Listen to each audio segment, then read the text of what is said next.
Okay, this is a setup. Everything's connected. Got my power supply connected to the positive and negative terminals. Pretty self-explanatory. I'm gonna set it to 9 volts. I've got my 3 electrodes set up.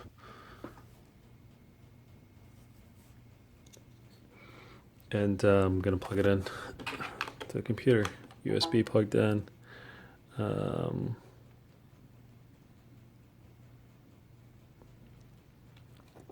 Menu buttons over here.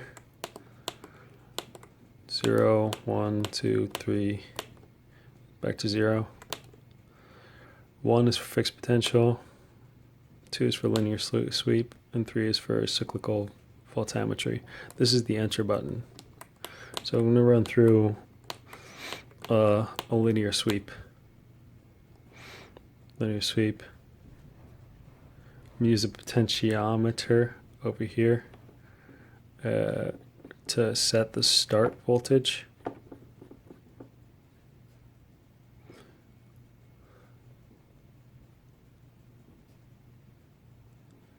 So let's set the start to negative 0.6 volts. And this is for voltage potential. So this is the potential between negative. This is the voltage potential between the reference and the working electrode. Enter to accept, start, then it's going to prompt me for the end. I'm going to use a potentiometer to set what will be the voltage potential between the reference electrode and the working electrode by the end of the linear sweep. So I press enter. Now it's going to prompt me to set scan.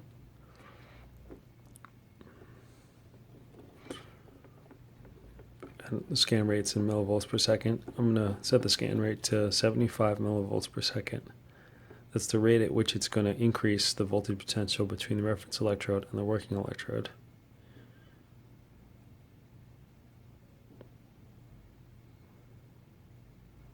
So we said 75 millivolts per second.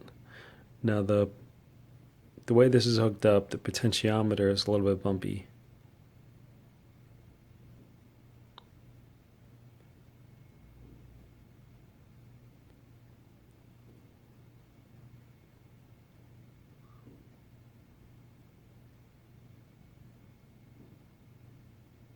Okay, so that's about 75. Okay. Everything's hooked up.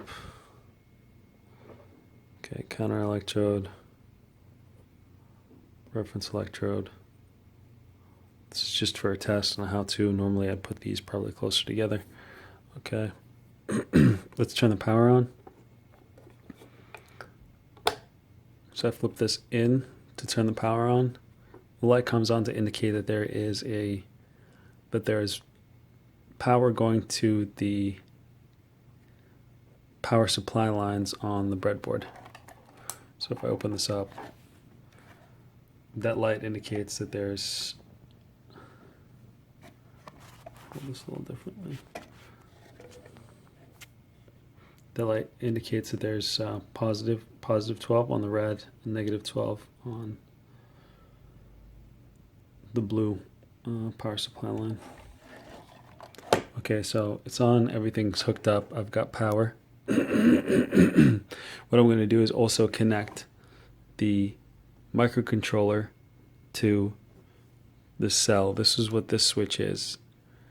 So I know the orientation of both of these switches is kind of strange, but I push in to turn this on, and I also push in to connect the microcontroller to the cell so that I can actually collect data from it. So why I did that is because I don't have any overvoltage circuit placed in there. So this is a means of protecting it just in case some reference voltages for the op amp for voltage conditioning in the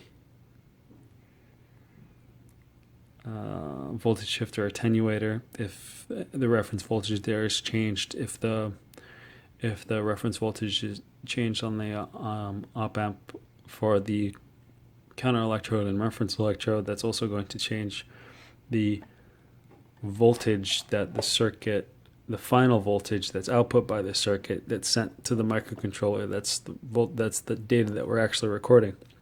So what I don't want is for that voltage to be above 3.3 or less than 0. So if I alter the circuit beyond what has been created, if I change things around, I would recommend connecting up a digital multimeter and running preliminary tests for this in the off position as it is now, to make sure that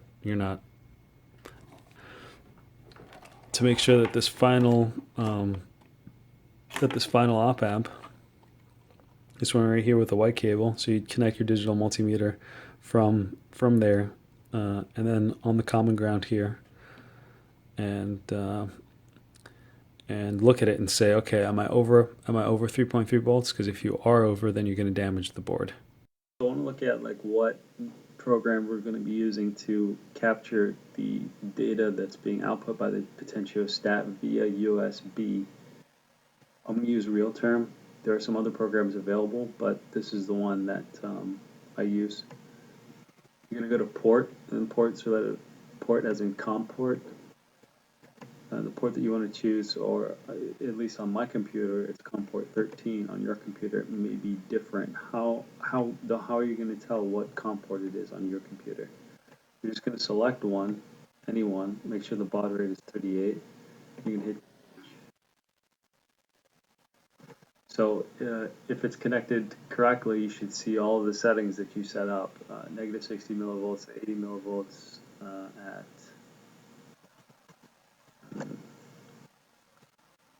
So the sweep rate is incorrect, so I'm going to need we wanted it at 75, but remember I was opening and closing the cover, and while I did, I changed the potentiometer setting. So now I've set it back correctly. I'm going to just close this one time, open it again. Port 38, just so you could see. Okay, so I'm around the scan rate that I want. I've got my start voltage. It knows my end voltage. So let's go to the capture tab, and in the capture tab, you're going to be writing the data to a text file, but I don't want to save it to temp because I don't know where that is. So I'm going to save it to my desktop. I'm going to save this as myStatCapture75. Here I've already written this file, so it's save.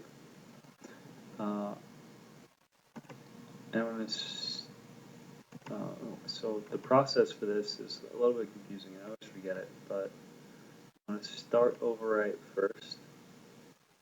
Stop capture. Start overwriting actually writes the file, creates a file there for you. Stop capture. Then, right now we're going to, because we want to test, we're ready to do this test, we're actually going to hit start append. Now let me switch cameras and show you what to do next.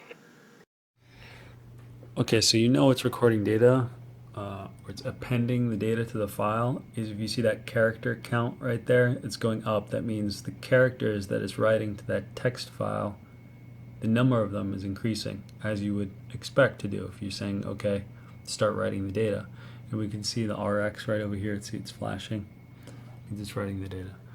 Okay, so over here, all I need to do is hit run. But before that, let's remember that my microcontroller is disconnected from my cell. So before the test, I need to turn this on and then hit run. Now I should start collecting that data. We see that confirmed there. The character count is still going up. That means we're collecting the data. Over here, this is the current going through the cell, IC. We see the runtime, 15 seconds, and the voltage potential between the working and reference electrode. So the test is complete. Character count has stopped. So we hit stop capture. And then over here, remember this is still on. so it's still, want to turn that off, and you know it's off because once it's disconnected, it starts reading random values. And then we can turn the power off because we're done with our test, right? So let me switch to the computer, and then let's look at what we're going to do to reformat and look at the data in a meaningful way. Okay, so I guess I'm still recording. I was recording about close, real term. Let's open up the file that we appended the data to. It's on my desktop. Let's open it up and take a look at the raw data.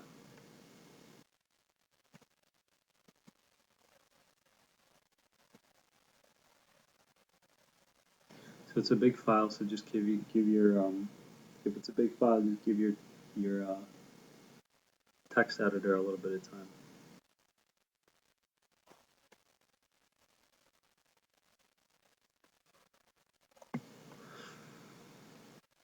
Okay. So as we can see, these are the values that you saw before: 74, 73, 75 millivolts per second, negative 60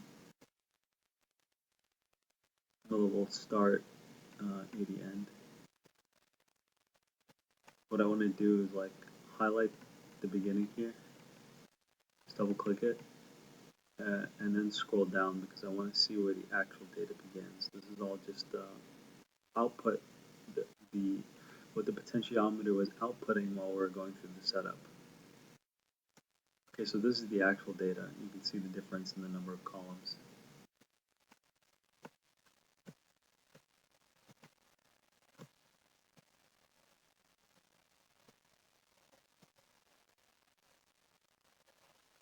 I can scroll down to where I see the first line of data, and I can hold down Shift on my keyboard and click on that row to highlight everything that was previously done, and then I can hit backspace to delete all of it.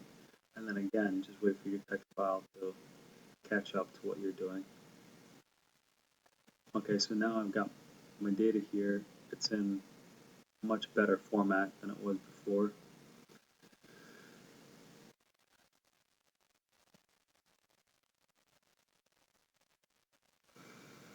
Let's scroll down a little bit and look at the first line of header. So this, after this point, this header is going to show up every 250 lines, every 250 rows. These headers are going to come up. So the only ones that are really important for now are IC, which is the current going through the cell, and cell pred, VP, cell predicted voltage potential, because the voltage potential between the reference and counter electrode is not actual, it's actually like a predicted value based on canonical equations governing op-amps and their arrangement particular to relative to the cell. This is the time in milliseconds. So when this time gets up to projected time, you'd expect it to switch off. The scan rate was actually, we wanted 75, but it came in at 72. We'll just have to accept it as that. So I can say file, save as. I can resave this to 72, right? Because it's 72 millivolts per second. Okay, so that looks okay. After it saves, we can close, or actually, I think we can just leave it open. Let's open up MATLAB. And this is a cyclical voltammetry, right? So we go from one potential to a peak and then back down to that potential, and the slope of this line should be the same as the slope of this line. But now we're doing a linear sweep, so we'd expect to see from some starting point to some end point with no sweeping back down to the start point. So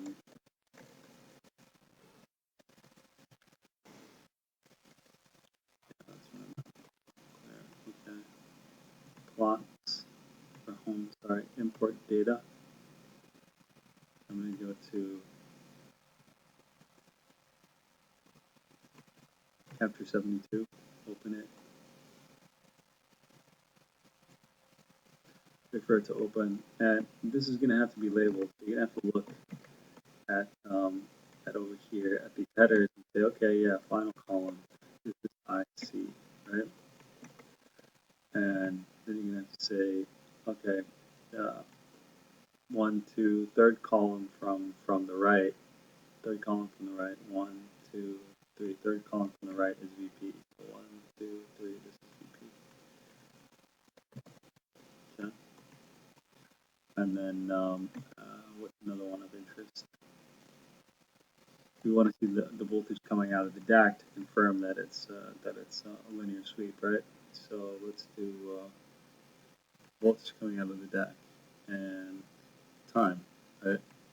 Voltage coming out of the DAC versus time to see that it's linear. What is that? That's 4 from the right. This one.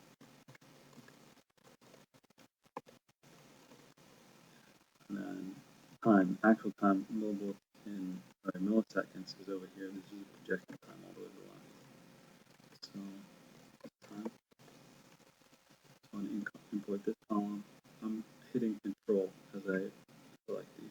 Control select, then import.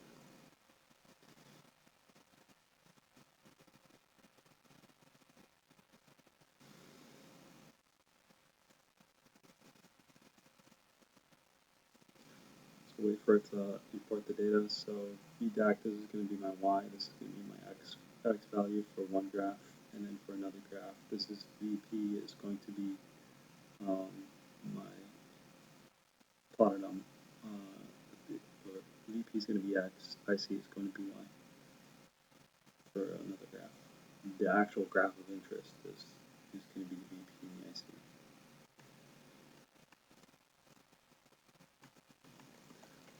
Plot.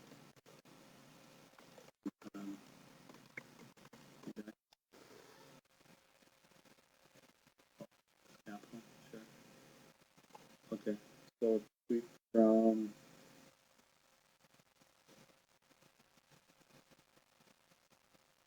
oh, you know what? This is the voltage output by the DAC, and yeah, we know that it's actually the inverse relative to what's happening at the between the potential between the reference electrode and working electrode. But that's actually the wrong. Let's not look at that. Let's look at time versus VP.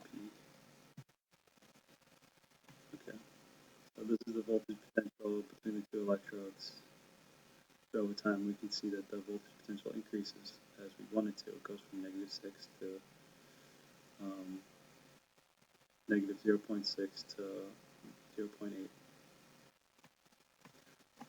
So I can look at VP. Let's see. So this would be one half of the graph in cyclical voltammetry, because we would get the sweep up and then we would get the sweep down. So there you have it. Going through connection setup, some cautions. Remember the switch that separates the microcontroller between the cell. We've completed our tests, and after our tests, the menu goes back to 0. So there won't be any problems if we turn this one on before turning this one on, right? So we have to turn this one on first. So this goes on first, right? Then we set up our tests, we set up our numbers, we're ready to do everything. Right before we want to hit our start our test, we turn this, we flip this switch, and then bang, we start the test. That's okay. Turn this on, we start the test. Nothing wrong with that. And then when we're done with the test, we switch this one off, and then we switch this one off. We can't forget that order. This off first, this off second. Okay, so this on first, this on second. This on actually, if we just remembered it, is right before you start your test, turn this one on. Right after you start your test, turn it off. On is to the right, off is to the left.